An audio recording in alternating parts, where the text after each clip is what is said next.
Grabe. Ayun, kailangan yung umikot. Ba't kasi bumaba pa eh. So, ngayon, baharong kahapon. Dapat doon to sa taas eh. Ito yung buwis buhay na pagbuha sa Kawali ay sa Tulyasi kahapon. Ay, grabe. Dito na bumubulwak kahapon yung tubig.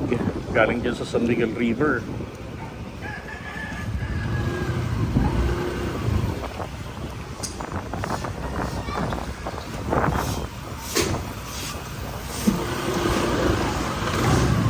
Wala, hindi ho passable sa 4 wheels ang Kaliraya Avenue ngayon. Itong alternate route.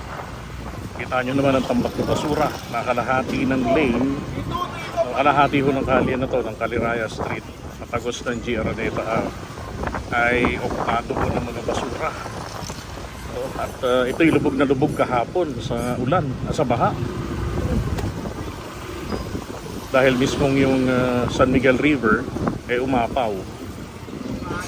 So, uy, mga paninda ng ano to, bigas. Grabe.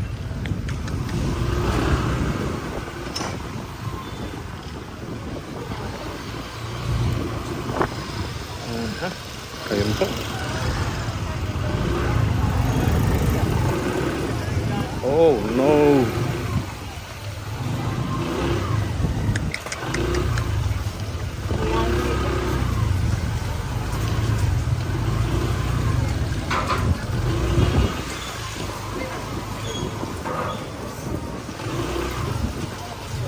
Nakabili pa yung mama ng ice cream.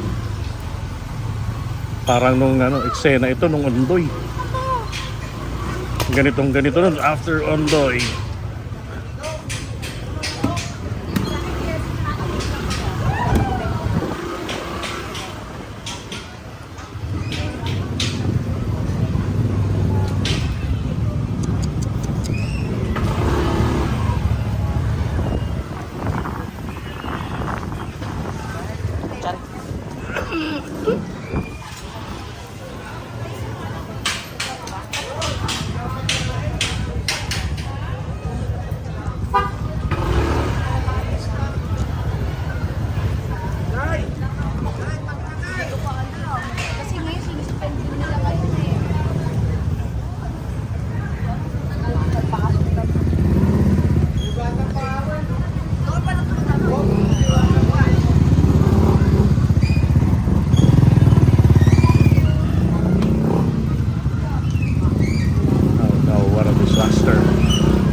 Swerte sila lang may tubig. Diba? Wala na nga kuryente, wala pang tubig.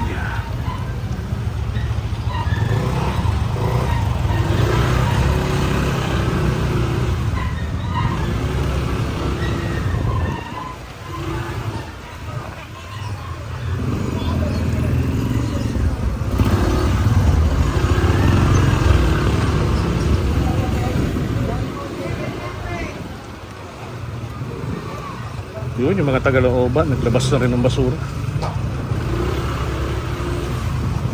So, etong kalyeng ito, tagos ito ng GR Araneta Avenue pakaliwa. Dito sa may Lighthouse Baptist na Church.